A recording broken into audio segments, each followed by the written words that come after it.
Hello, and thank you so much for joining us on the Quality Drive podcast. This platform is proudly brought to you by Botswana Bureau of Standards and is intended on creating awareness and education on standardization and quality assurance. I'm your host, 𝐏𝐎𝐒𝐒, and in this episode, we will be discussing an important topic in the agricultural sector, post-harvest loss mitigation through the use of good agricultural practices, or 𝐴𝐵 standards. Joining me this morning is Mr.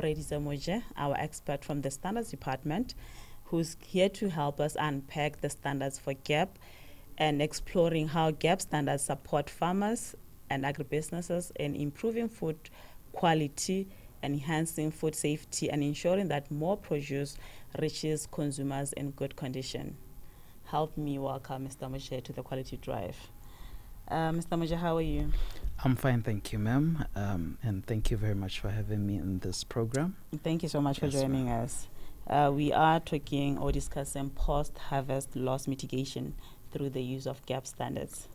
Let's start our discussion by unpacking 𝐴𝐵 standards, the available standards that we have for 𝐴𝐵. Yes, ma'am. The available standards that we currently have for 𝐴𝐵, we have the first one being BOSS 670 of 2022, which is Good Agricultural Practices for Horticulture, and this is a code of practice standard. We also have BOSS 904, Good Agricultural Practices for Cereals and Pulses, and this is also a code of practice. And also we have other good agricultural practice standards, such as for small stock, which is also a code of practice standard. Small stock here including sheep and goats. We have 𝐴𝐵 standards also on beekeeping, good beekeeping practice. But today, ideally, we'll be zoning or zeroing in mostly in 𝐴𝐵 670, which is 𝐴𝐵 for horticulture, and also 𝐴𝐵 for cereals and pulses. Okay. We are focusing on post-harvest and how these standards can help mitigate the loss of harvest due to the use of good agricultural practices. Now, looking at the biological and biological threats and food safety, what are the most significant health risks in stored cereals and pulses that 𝐴𝐵 tries to mitigate? Yes, so the most significant health risk in terms of stored cereals and pulses is that issues to do with poor storage conditions, where we see a situation where the grains are stored in areas which are not well ventilated, and if it's not well ventilated, you find that there's more moisture build up within that environment. So this then causes development of mycotoxins, specifically aflatoxins. So these are toxic compounds which are highly cancerous.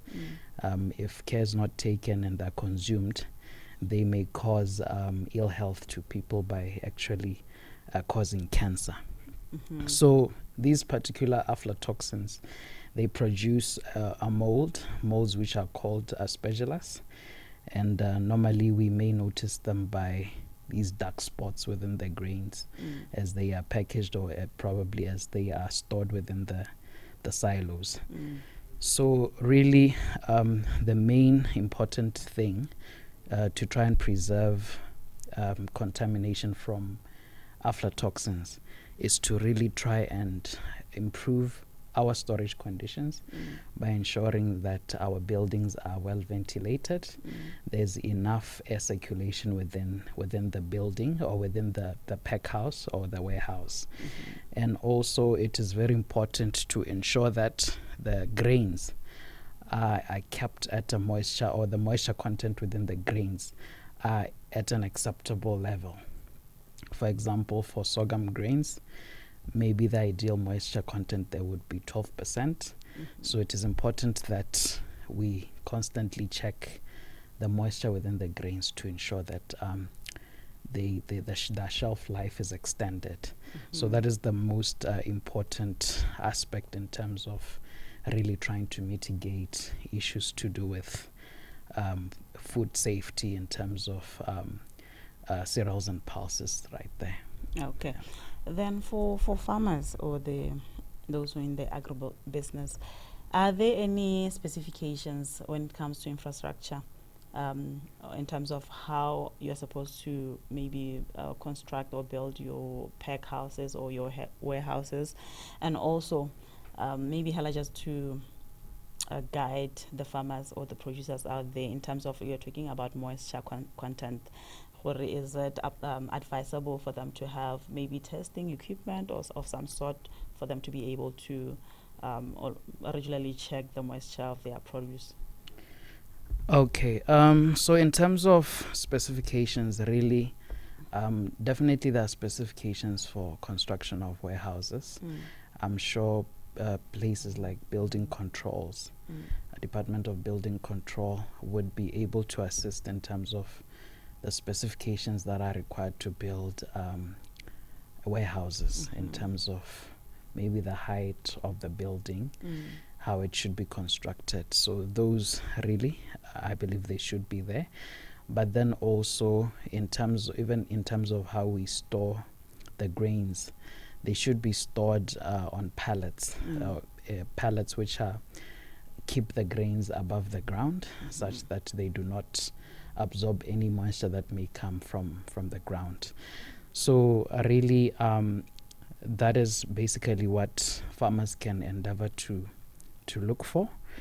And also, when we look at issues of specifications, particularly for the grains, there are specification standards for the grains which have, or probably which indicate different moisture levels.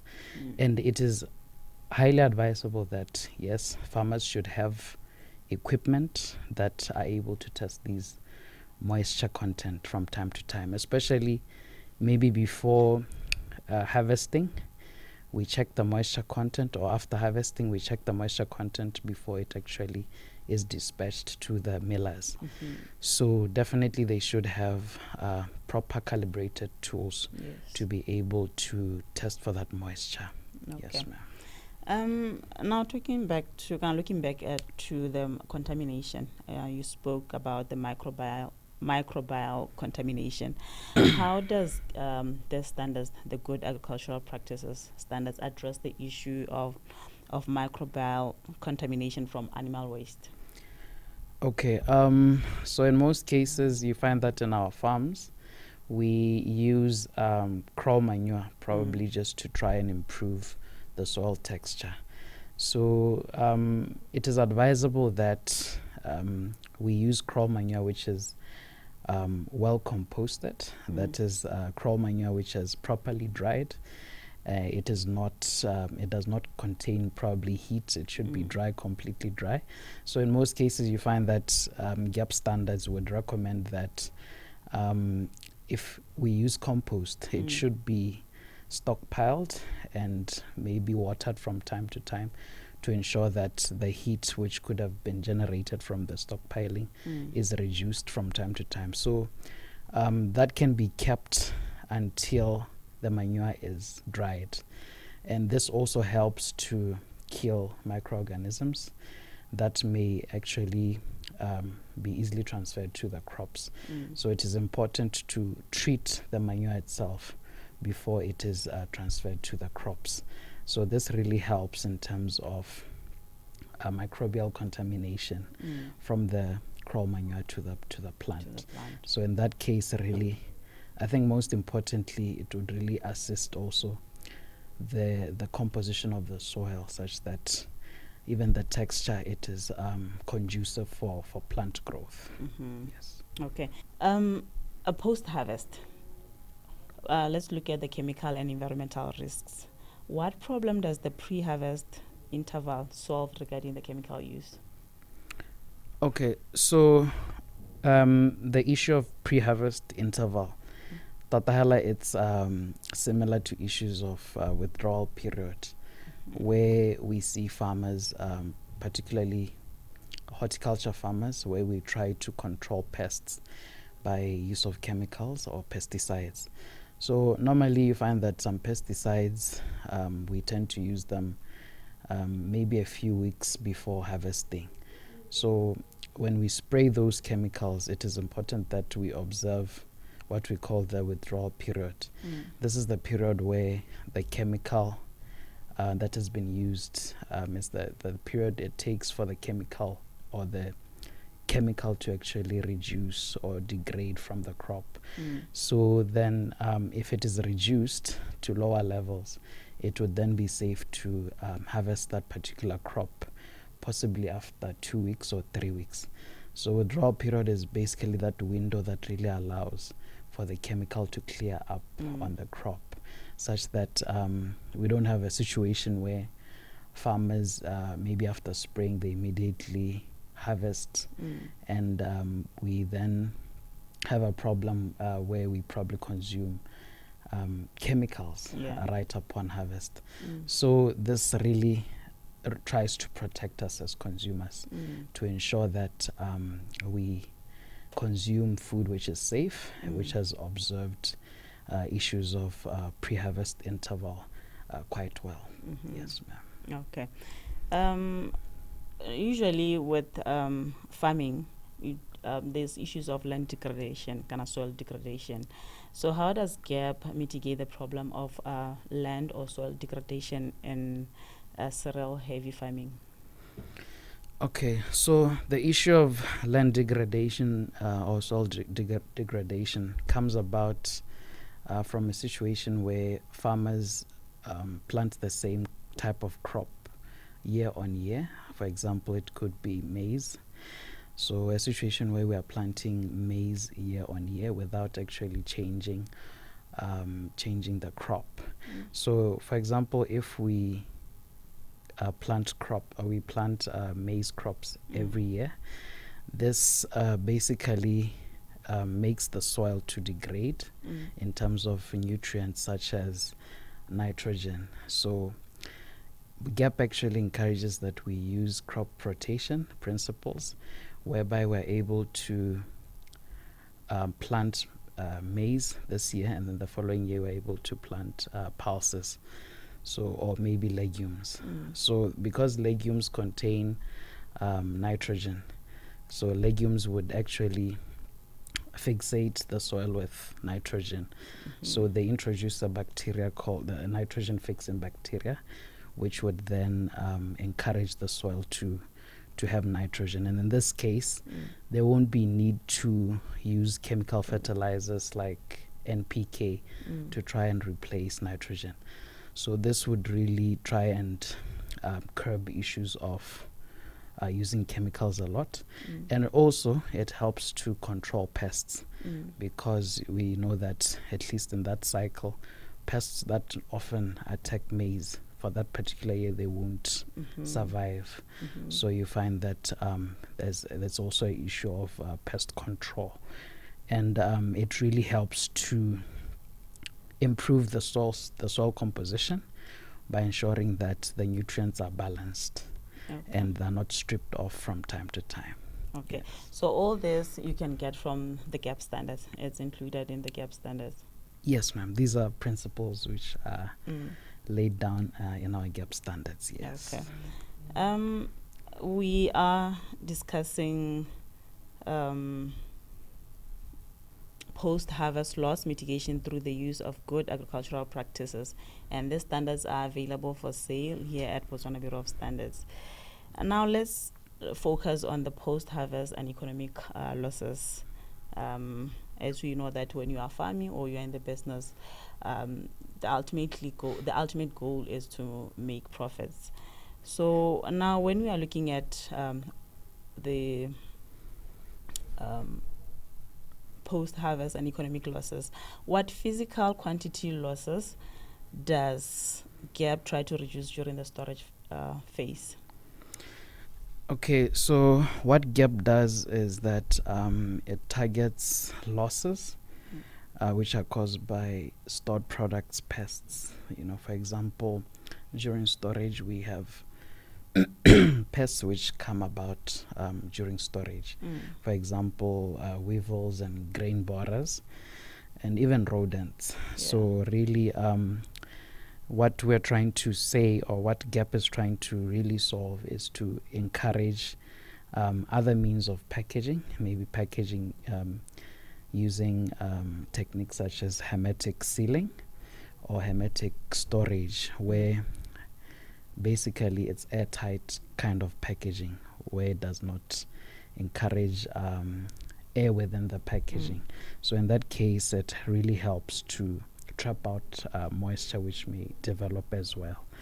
So issues of ventilated silos, we need to have our silos to be ventilated such that the grains do not develop moisture and subsequently develop those molds which cause aflatoxins.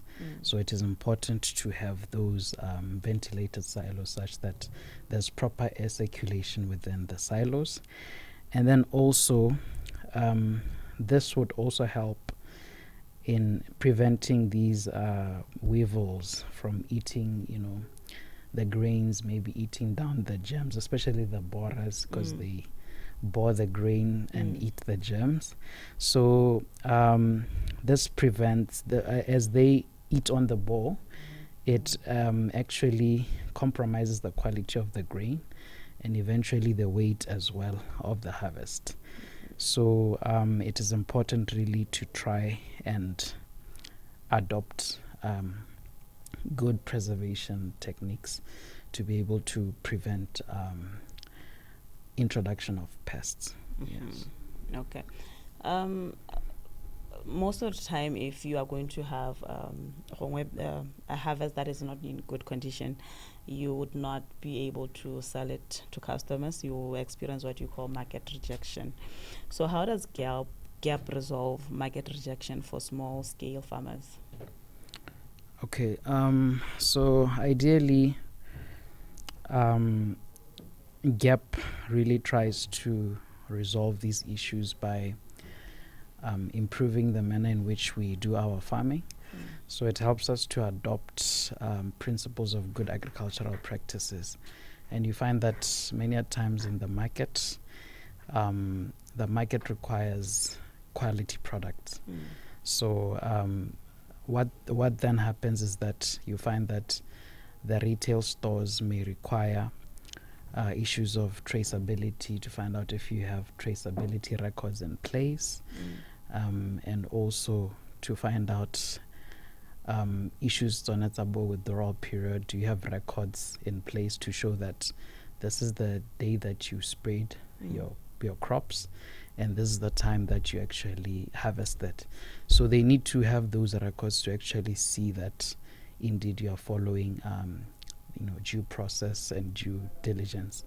So GAP actually requires a very detailed record keeping. So it's very, very important for farmers to have records within their farms, right from the time when they purchase the inputs, and actually from the time where they now sow the seed on the ground. They need to be able to keep those records and be able to label where they have actually planted certain crops. This actually helps for issues of inspection, because the retail store may want to come and inspect your facility. So when all these principles are in place in your farm, it really gives the retail store confidence that your crop is of good quality and it has followed principles of GAP, or good agricultural practices. So this documentation, in the end, it would really help you to access higher paying markets. Even it increases your potential to be able to export to different markets. Okay. Yes. So with all this information that is contained on the GAP standards, how do we ensure that farmers get to know about this information, at the end of the day, practice what is required in the standard? Yes, ma'am. So I think from our end, what we try to do, we partner with the Ministry of Lands and Agriculture to try and really sensitize farmers on the use of these GAP standards. So we do this by we do workshops. We can have workshops where we try and promote the use of these GAP standards. So really, we will continue to really seek partnership to try and promote the use of these standards so that farmers can actually be able to purchase them and implement them within their farm such that they're able to supply different markets. Thank you. Definitely. Thank you so much, Mr. Moje, for this discussion. Any last words? Where can farmers or businesses access the standards? Yes, ma'am. So farmers can access our standards from Botswana Bureau of Standards website, the web store. The standards can be purchased through the web store, and also you can come and purchase them also physically here at our Bob's headquarters. And also the standards can be purchased at our other branch in Francistown, as well as SIPA offices, which are located in Gaborone, Palape, and Maun. Thank you. Thank you so much. Viewers, we were discussing the post-harvest loss mitigation through the use of GAP standards, and the standards are available for sale here at Botswana Bureau of Standards. As we know that in business or in farming, post-harvest losses remain a significant challenge for farmers and the agricultural business or value chain, often resulting in food or reduced food availability, financial losses for producers, and inefficiencies in food system. Therefore, it is important to implement or to adopt the good agricultural practices in order to ensure that we minimize these losses and we promote proper handling, storage, and transportation of agricultural produce so that we are able to supply and feed our nation. As already mentioned, the standards are available for sale here at Botswana Bureau of Standards, and if you are interested in knowing more about them, Bob's is always available to provide guidance with regards on how to implement the standards together with other relevant authorities such as the Ministry of Lands and Agriculture. You can visit us at plot 55745 in Gaborone Block 8, or visit our branch office at plot 44149 in Francistown. We are housed at NVA Fund House just behind Gallo Mall. And for your inquiries, you can call us at 390-3200 or send your inquiry to inquiries@bobstandards.bw. And remember to always demand quality.